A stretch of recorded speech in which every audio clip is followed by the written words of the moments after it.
بسم اللہ الرحمن الرحیم۔ پہلا سوال ہے جی، تھوڑا سا حیا کے خلاف ہے، لیکن یہ چونکہ اس میں بہت زیادہ ابتلا ہے آج کل،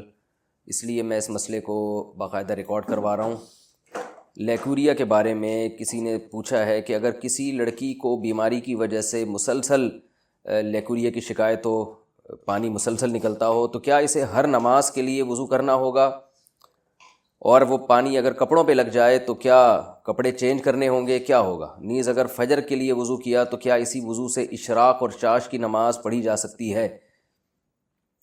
یہ مسئلہ یہ ہے کہ دیکھیں، اس پانی کے نکلنے سے وضو بہرحال ٹوٹ جاتا ہے۔ خواتین کو جو مینسز کے ایام میں جو مینسز آتے ہیں نا، وہ تو مینسز ہیں، ان میں تو نماز بھی معاف ہے، روزہ بھی معاف ہے، روزے کی قضا کرنی پڑے گی، نماز کی قضا نہیں کرنی پڑے گی۔ لیکن مینسز کے علاوہ جو کسی بھی خاتون کو جو بھی پانی آتا ہے، بلیڈنگ ہو، چاہے وہ بلڈ ہی کیوں نہ آ رہا ہو، تو شریعت کی اصطلاح ہے، اس کو استحاضہ کہا جاتا ہے۔ استحاضہ کا مطلب یہ کہ مینسز کے علاوہ جو بلیڈنگ ہو رہی ہے یا اور بھی کوئی بھی نجاست جو نکل رہی ہے، وہ سب استحاضہ ہی کے حکم میں آتی ہے۔ تو اس میں شریعت کا حکم یہ ہے کہ عورت پر لازم ہے کہ وہ اپنے کپڑوں کو بھی پاک کرے اور اپنے جسم کو بھی پاک کرے اور پراپر وضو کر کے نمازیں پڑھے۔ یعنی بار بار بھی اگرچہ اس کو وضو کرنا پڑے تو اس کو بار بار وضو کرنا پڑے گا۔ لیکن ایک کنڈیشن ایسی ہوتی ہے کہ جس میں وہ عورت معذوروں کی فہرست میں داخل ہو جاتی ہے۔ معذور کا مطلب یہ ہوتا ہے کہ اتنی زیادہ رطوبت جسم سے خارج ہو رہی ہے یا اتنی نجاست بار بار خارج ہو رہی ہے کہ نماز کا پورا ٹائم گزر جائے اور آپ کو اتنا ٹائم نہ ملے کہ آپ باقاعدہ وضو کر کے پاک کپڑوں میں نماز پڑھ سکیں۔ میں دوبارہ اس کو آسان لفظوں میں بتاتا ہوں۔ یعنی زندگی میں کبھی بھی ایسا ہو جائے نا کہ نماز کا پورا ٹائم آپ کا گزر گیا اور آپ پاک کپڑوں میں اپنے آپ کو پاک کر کے وضو کر کے نماز ہی نہیں پڑھ پا رہے ہیں۔ مثال کے طور پر ہم مغرب سے عشاء کی نماز کا ٹائم لے لیتے ہیں، یہ بہت تھوڑا ہوتا ہے۔ فار ایگزامپل، سورج غروب ہو رہا تھا 6:30 پہ اور عشاء کا وقت داخل ہو رہا ہے 7:30 پہ، تو 1 گھنٹے کا ٹائم آپ کے پاس ہے۔ ایک مثال دے رہا ہوں میں سمجھانے کے لیے۔ اب کسی خاتون نے 6:30 بجے وضو کرنے کے لیے مغرب کی نماز کا یعنی ارادہ کیا اور وضو کرنے کے لیے وہ گئیں۔ اب انہوں نے دیکھا کہ بھائی میں وضو کر کے مصلی تک پہنچتی ہوں اور مجھے یہ پانی آنا شروع ہو جاتا ہے، یعنی میرے کپڑے ناپاک ہو جاتے ہیں کیونکہ اس پانی کے نکلنے سے وضو ٹوٹ جائے گا۔ تو انہوں نے دیکھا کہ بھائی میں جیسے ہی مصلی تک پہنچتی ہوں، نماز پڑھتی ہوں، یا تو نماز سے پہلے یا نماز کے دوران، یعنی سلام پھیرنے سے پہلے ہی جو ہے وہ وضو ٹوٹ جاتا ہے۔ تو وہ دوبارہ وضو کریں، پھر نماز کے لیے جائیں تو دیکھا پھر جو ہے نا اس طرح وضو ٹوٹ رہا ہے۔ تو 1 گھنٹے کے دوران ان کو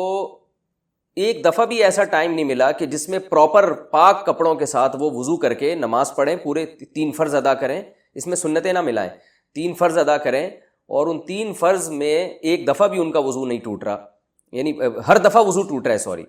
تو یہ اس کی علامت ہے کہ بھئی وہ نماز کا ایک ٹائم بھی،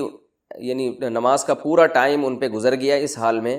کہ ان کے لیے پاک ہو کر وضو کرنا پاسبل ہی نہیں رہا ہے۔ تو شریعت ایسی خاتون کو حکم دیتی ہے کہ یہ معذور میں داخل ہے۔ تو ایک ٹائم بھی نماز کا اگر اس حالت میں گزر گیا، جیسے مغرب کا ٹائم بہت تھوڑا ہوتا ہے، کسی نے تجربہ کر کے دیکھا بھائی 6:30 سے لے کر 7:30 تک 1 گھنٹے کا ٹائم ہے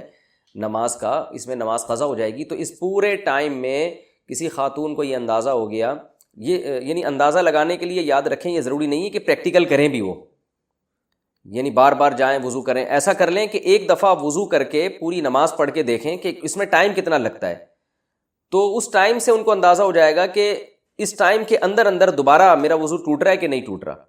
تو اگر دوبارہ اسی ٹائم کے اندر وضو ٹوٹ رہا ہے تو یہ اس کی علامت ہوگی کہ بھئی آپ پورا ٹائم بھی پاک ہو کے نماز نہیں پڑھ سکتی، لہٰذا ایسی کنڈیشن میں آپ شریعت میں معذوروں کی فہرست میں داخل ہو جائیں گی۔ تو آپ پر پھر یہ شریعت یہ حکم دیتی ہے کہ جب ایک دفعہ بھی ایسا ہو جائے تو اب ایسی خاتون کے لیے پورے ٹائم کے لیے ایک دفعہ وضو کافی ہے۔ وہ ایک دفعہ وضو کریں، اسی سے فرائض بھی پڑھیں، سنتیں بھی پڑھیں، نوافل بھی پڑھیں۔ جب وہ ٹائم گزر جائے گا تو اگلی نماز کے لیے ان کو دوبارہ وضو کرنا پڑے گا، اور جس مرض میں وہ معذوری میں مبتلا ہوئی ہیں اس مرض کی وجہ سے یعنی اس لیکوریا کی وجہ سے وضو نہیں ٹوٹے گا۔ تو یہ مسئلہ ہے معذور کا۔ اب ایک دفعہ جب یہ ہو گیا نا، جیسے مغرب سے عشاء کے دوران تجربہ کر کے دیکھ لیا بھائی پورا ٹائم گزر جاتا ہے اور اتنی فرصت نہیں ملتی کہ پاک ہو کے نماز پڑھ سکیں، تو اب یہ نہیں کہ ہر نماز میں اتنا ٹائم گزرے، ایک نماز میں بھی جب اتنا ٹائم یعنی اتنا ٹائم گزر چکا ہے کہ آپ پاک ہو کر وضو نہیں کر سکتے، تو اب جب ایک دفعہ ایسا ہو گیا تو اب معذوروں کی فہرست میں داخل ہو گئے۔ اب ہر نماز میں آپ نے صرف ایک ہی وضو کرنا ہے، اور اس سے فرائض، واجبات، سنت، نوافل جب تک ٹائم باقی ہے آپ وہ تمام نمازیں آپ اسی وضو سے پڑھتے رہیں، یعنی لیکوریا کی وجہ سے آپ کا وضو نہیں ٹوٹے گا۔ اور اس میں اب یہ بھی ضروری نہیں ہے کہ پورا ٹائم آپ کا جو ہے یعنی اسی میں لیکوریا میں گزرے، یہ ضروری نہیں ہے، بلکہ پورے ٹائم میں ایک دفعہ بھی اگر بلیڈنگ ہو گئی یا پورے ٹائم میں ایک دفعہ بھی اگر نجاست اس یعنی خارج ہو گئی، وہی والی نجاست جس میں بیماری ہے، یعنی یہ نہیں کہ اگر کسی پیشاب کر لیا یا کوئی اور طرح سے اگر وضو ٹوٹ گیا پھر تو ٹوٹ جائے گا وضو، اس بیماری کی وجہ سے وضو نہیں ٹوٹے گا۔ تو پورے ٹائم میں اگر ایک دفعہ بھی ایسا ہو گیا کہ یعنی وہ عذر لاحق ہوا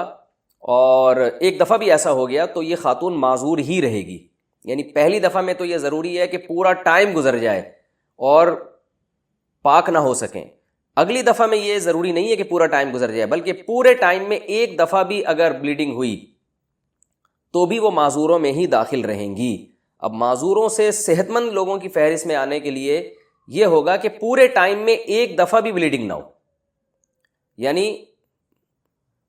آسان لفظوں میں یوں بتاتا ہوں کہ معذوروں کی فہرست میں داخل ہونے کے لیے تو شرائط مشکل ہیں، پورے ٹائم گزر جائے آپ کو وضو اور نماز آپ مکمل نہ کر سکیں پاکی کی حالت میں، کسی بھی ایک نماز کا جب پورا ٹائم گزرے گا اس طرح سے تو آپ معذوروں کی فہرست میں داخل ہو جائیں گے۔ لیکن معذوروں کی فہرست میں داخل ہونے کے بعد پھر اس فہرست میں باقی رہنے کی شرائط بہت آسان ہے، اس فہرست میں باقی رہنے کے لیے اتنا کافی ہے کہ نماز کے پورے ٹائم میں ایک دفعہ بھی وہ عذر لاحق ہو جائے، جس بیماری میں آپ مبتلا ہیں ایک دفعہ بھی ہو گیا تو اس کا مطلب ابھی بھی معذوروں میں داخل ہیں۔ تو معذوروں کی فہرست سے نکلنے کے لیے اب یہ ضروری ہے کہ کسی نماز کا پورا ٹائم آپ پہ گزر جائے اور ایک دفعہ بھی عذر لاحق نہ ہو۔ مثال کے طور پر مغرب اور عشاء کی ایک گھنٹے میں آپ نے ٹرائی کر کے دیکھ لیا بھائی آپ پاک ہو کے وضو کر کے نماز نہیں پڑھ سکتے، تو اس کا مطلب یہ ہے کہ آپ معذوروں کی فہرست میں داخل ہو چکے ہیں۔ اب آپ نے دیکھا کہ عشاء کے وقت سے لے کے صبح صادق تک پورا ٹائم گزر گیا، ایک دفعہ بھی اگر لیکوریا ہوا ہے اور بلیڈنگ وغیرہ ہوئی ہے تو بھی آپ معذور ہیں، اور ایک نماز کا ٹائم ایسا آیا جیسے ظہر سے لے کے عصر تک کا ٹائم، پورا ایسا ٹائم آ گیا کہ اس میں ایک دفعہ بھی بلیڈنگ نہیں ہوئی، تو اس کا مطلب آپ دوبارہ صحت مند لوگوں کی فہرست میں داخل ہو گئے ہیں، اور وہی حکام ہیں جو صحت مند لوگوں کے ہوتے ہیں۔ تو یہ جو میں نے مسئلہ بیان کیا یہ صرف لیکوریا کی مریض خواتین کا نہیں ہے، بلکہ ہر وہ شخص جو معذور ہو، چاہے مرد ہو یا عورت۔ بعض مردوں کو یہ بیماری ہوتی ہے، پیشاب کے قطرے ان کے ٹپکتے رہتے ہیں، بار بار وضو ٹوٹتا رہتا ہے۔ بعض لوگوں کو گیس کی بیماری ہوتی ہے، ہوا بہت زیادہ خارج ہوتی ہے ان کی پیٹ سے تو وہ وضو نہیں روک سکتے۔ بعض لوگوں کو کوئی زخم ہے جس میں پیپ پڑ گئی اور وہ پیپ نکل کے بہتی رہتی ہے۔ تو سب کا یہی حکم ہے کہ پورے ٹائم میں اگر ایک دفعہ بھی آپ کو ٹائم نہیں ملا پاک ہو کے وضو کرنے کا تو اب آپ معذوروں میں فہرست میں داخل ہو گئے۔ اب ہر نماز کے لیے بس ایک وضو کیا کریں، اور وہ جو عذر آپ کو لاحق ہوا ہے جیسے کوئی زخم ہے جس سے پیپ نکلتی رہتی ہے، یا کوئی جو ہے پیشاب کے قطرے نکلتے رہتے ہیں کسی کو، تو اس عذر سے پھر اس کا وضو نہیں ٹوٹے گا، پورے ٹائم کے لیے ایک وضو کافی ہے۔ اور ہاں کوئی نماز کا پورا ٹائم ایسے گزر گیا جس میں ایک دفعہ بھی وہ عذر لاحق نہیں ہوا تو پھر ایسا شخص یا ایسی خاتون دوبارہ صحت مند لوگوں کی فہرست میں داخل ہو جائیں گی۔ میرا خیال ہے سمجھ میں آ جانا چاہیے، اتنی تفصیل کے بعد پھر بھی نہ آئے تو یہ جو ہے پھر بھی نہ آئے تو پھر دوبارہ اس کو سمجھنے کی کوشش کریں، اور میں کیا کہہ سکتا ہوں۔